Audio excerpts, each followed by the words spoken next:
चंदा या धंधा, क्या इलेक्टोरल बॉन्ड स्वतंत्र भारत का सबसे बड़ा घोटाला है? क्या ये भ्रष्टाचार है?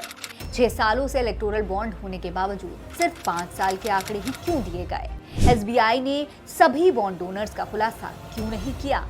डोनर फाइल्स में 18,871 एंट्री हैं, लेकिन दी गई फाइल में 20,421 एंट्री क्यों है? ये बेमेल क्यों? दोस्तों, भारतीय जनता पार्टी अब तक के डेटा के हिसाब से अपारदर्शी चुनावी बॉन्ड की सबसे बड़ी लाभार्थी। लगभग 6100 करोड़ रुपए भारतीय जनता पार्टी को मिले। चंदा दो धंधा लो अगर सिक्के का एक पहलू है, तो चंदा लेकर जांच रोकना या फिर चंदा वसूली के लिए जांच कराना सिक्के का दूसरा पहलू हो सकता है। बीजेपी ने उन कंपनियों से भर भर के चंदा लिया, भर भर के पैसा लिया, जिसके खिलाफ उसी की सरकार की ईडी, सीबीआई इनकम टैक्स छापे डाल रही थी। छापे के तुरंत बाद बॉन्ड दिए गए हैं। ऐसी भी कंपनियां हैं जिनसे बीजेपी ने चंदा लिया और उसके बाद सरकार ने उनको हजारों करोड़ के प्रोजेक्ट्स दिए। अब इलेक्टोरल बॉन्ड का राज सामने आ गया है। चंदे के नाम पर क्या क्या खेल हुआ, ये सब आज आपको इस वीडियो में देखने को मिलेगा। आज सब कुछ हम आपको डिटेल में बताएंगे, इसीलिए वीडियो को पूरा जरूर देखिएगा।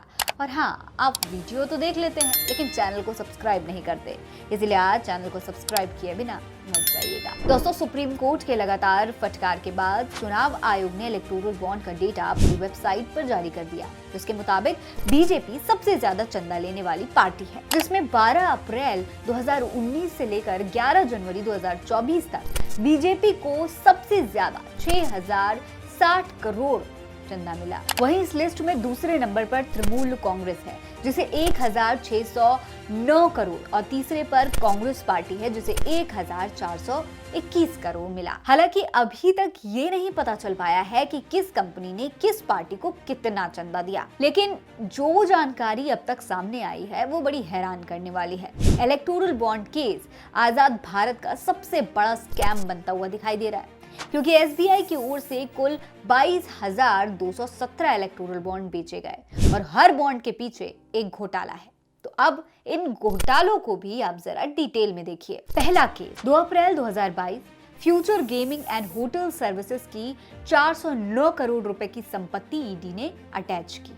फिर 7 अप्रैल 2022 को नया खेल हुआ। कंपनी ने 100 करोड़ रुपए का इलेक्टोरल बॉन्ड खरीद कर चंदा दिया। किसको दिया गया होगा? रेड फिर क्यों नहीं पड़ी, ये सवाल है। दोस्तों, फ्यूचर गेमिंग सबसे ज्यादा चंदा देने वाली कंपनी है। ईडी के ये ट्वीट को देखिए। इलेक्टोरल बॉन्ड के जरिए अरबों रुपए का चंदा देने वाले फ्यूचर गेमिंग के मालिक के यहाँ ईडी की रेड पड़ती है, उनकी संपत्ति जब्त कर ली जाती है। कई 100 करोड़ का मामला था, केस था मनी लॉन्ड्रिंग का, और इधर फ्यूचर गेमिंग वाले चंदा देने के लिए बैंक का कूपन खरीद रहे हैं। दोस्तों, ईडी ने फ्यूचर गेमिंग नाम की कंपनी के खिलाफ 400 करोड़ रुपए की हेराफेरी की जांच शुरू की। कंपनी ने उसी बीच 100 करोड़ रुपए का चुनावी चंदा दे दिया। फ्यूचर गेमिंग की जांच का क्या हुआ होगा आप जानते ही हैं। केस नंबर 2, इसी तरह सीरम इंस्टीट्यूट ऑफ इंडिया का केस भी है। 18 अगस्त 2022 सीरम इंस्टीट्यूट ऑफ इंडिया के मालिक पूनावाला ने एक ही दिन में 52 करोड़ रुपए का चंदा दिया। 22 अगस्त को क्या हुआ? मोदी ने उनसे मुलाकात की। फिर क्या तमाशा हुआ, देश जानता है। कोविड वैक्सीन पर सीरम इंस्टीट्यूट को मोनोपोली बख्शी गई। मुलाकात के बाद कोविड वैक्सीन बनाने और बेचने के सारे अधिकार सिर्फ उनकी कंपनी को मिले और देश में पहली बार कोई वैक्सीन लगाने के लिए जनता से पैसे वसूले गए। जब देश की जनता महामारी की चपेट में थी, जब लाखों लोग हर दिन जान गंवा रहे थे, तब कुछ लोग लूटने में मगन थे। फिर तीसरा केस देखिए।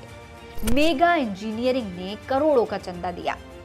मई 2023 मेगा इंजीनियरिंग को 14,400 करोड़ का प्रोजेक्ट मिल गया। उन्हें चंदा मिला, उन्हें धंधा मिला। दोस्तों, ये वही कंपनी है जिसके तारीफों के कसीदे संसद के अंदर पढ़े जा रहे थे। टेंडर में जिस कंपनी ने कॉन्ट्रैक्ट जीता, 5 लोगों ने टेंडर भरे, कंपटीशन हुई और हैदराबाद की एक मेगा इंजीनियरिंग करके कंपनी है, उन्होंने काम लिया। और फारूक साहब, इस एक ही काम में हमारी सरकार ने एस्टिमेट कॉस्ट से 5,000 करोड़ रुपए की बचत की और ये करके देखी। मेगा इंजीनियरिंग कंपनी की बढ़ाई तो गडकरी जी खुद कर रहे हैं, आखिर क्यों ना करें। इस कंपनी ने गोलक में 980 करोड़ रुपए जो डाले थे, वहीं मेगा इंजीनियरिंग 1200 करोड़ का चंदा भाजपा को देती है। मेगा इंजीनियरिंग की सिस्टर कंपनी TV9 है। खेला समझ रहे हैं ना? कैसे एक गोदी चैनल टॉप पर बना रहा। जब मीडिया चैनल ही स्कैम में शामिल हो तो न्यूज दिखाएगा कौन। चौथा केस देखिए, 6 अप्रैल 2019 वेदांता ने भाजपा को इलेक्टोरल बॉन्ड से 39.66 करोड़ डोनेट किए और इसके 9 दिन बाद यानी 25 अप्रैल 2019 को वेदांता को राजस्थान में 12,000 करोड़ रुपए का प्रोजेक्ट दे दिया गया। अब 5वें केस पर नजर डालिए। नवयुग इंजीनियरिंग कंपनी ने 90 करोड़ के बॉन्ड खरीदे। यही कंपनी उत्तराखंड में सुरंग बना रही थी। 41 मजदूर 17 दिनों के लिए फंसे रहे। बमुश्किल हफ्तों बाद फंसे हुए मजदूरों को निकाला गया, पर इस कंपनी पर कोई कार्रवाई नहीं हुई, बल्कि उल्टा कंपनी का काम पुनः शुरू कर दिया गया। मामले की जांच तक नहीं हुई। क्या ये कारण था जिस कारण ने नवयुग इंजीनियरिंग कंपनी लिमिटेड को बचाए रखा था और कंपनी पर कोई कार्रवाई भी नहीं हुई। केस नंबर 6, एक हॉस्पिटल है Yashoda super speciality hospital. Ghaziabad स्थित यशोदा हॉस्पिटल पर कोविड के दौरान जनता से वसूली के आरोप लगे। यशोदा पर छापा पड़ा। यशोदा हॉस्पिटल ने 162 करोड़ बॉन्ड खरीदे और दान करके वॉशिंग मशीन में धुल गए। इस हॉस्पिटल ने अक्टूबर 2021 यानी कि कोरोना और वैक्सीन काल से लेकर अक्टूबर 2023 तक 2 साल में 162 इलेक्टोरल बॉन्ड खरीदे, वो भी 1-1 करोड़ के।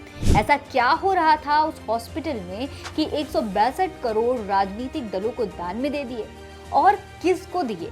हॉस्पिटल की कमाई मरीजों से ही होती है ना। कौन सी राजनीतिक दल थी जो हॉस्पिटल से इतने पैसे दान स्वीकार कर रही थी, वो भी कोरोना जैसे आपदा के समय में? सिर्फ भ्रष्टाचार की नहीं, ये क्रूरता का भी मामला है। इतिहास के सबसे भ्रष्ट और अनैतिक लोग सत्ता में बैठे हैं, ऐसा लोग कह रहे हैं। अब 7वें केस पर गौर करिए। टोरेंट पावर नाम की कंपनी ने 86.5 करोड़ रुपए का चंदा दिया। कंपनी को गुजरात में 47,000 करोड़ का सरकारी प्रोजेक्ट मिल गया। ठेके कौन देता है, फिर चंदा किसको मिलता है? चंदा दो धंधा लो, यही खेल है। IRB इंफ्रास्ट्रक्चर नाम की कंपनी ने जुलाई 2023 में करोड़ों का चंदा दिया। कंपनी को अगले कुछ महीनों में लगभग 4,000 करोड़ का प्रोजेक्ट मिल गया। नवा केस, पुलवामा हमले के बाद हब पावर कंपनी नाम की एक दिल्ली की कंपनी ने भारत में इलेक्टोरल बॉन्ड क्यों खरीदा और किसे चंदा दिया, इसकी जांच नहीं होगी। पहले दावा किया जा रहा था कि ये कंपनी पाकिस्तान की है, हालांकि ये दावा गलत है। केस नंबर 10 पर गौर करें। दिसंबर 2023 शिरनी साई इलेक्ट्रिकल्स लिमिटेड पर छापा पड़ा।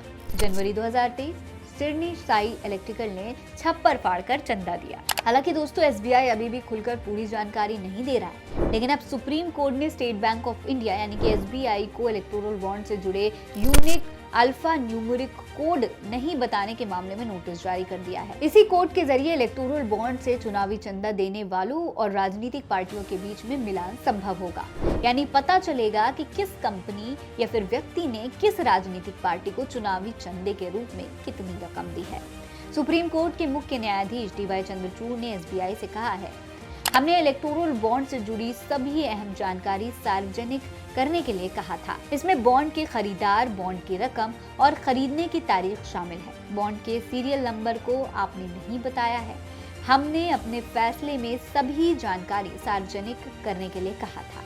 जस्टिस चंद्रचूड़ ने निराशा जताते हुए कहा कि अभी जब सुनवाई चल रही है तो SBI को यहाँ मौजूद होना चाहिए। इससे पहले गुरुवार की शाम पहले चुनाव आयोग ने इलेक्टोरल बॉन्ड से जुड़े आंकड़ों को अपनी वेबसाइट पर सार्वजनिक कर दिया था। अब कोर्ट सामने आने के बाद ये भी दोस्तों पता चल जाएगा कि किसने किसको कितना चंदा दिया और किसका चंदा चंगा है और किसका चंदा धंधा है। आपको क्या लगता है? अपनी राय हमें कमेंट सेक्शन में लिखकर जरूर बताइएगा। ये खबर आप खबरदार पर देख रहे हैं। नमस्कार।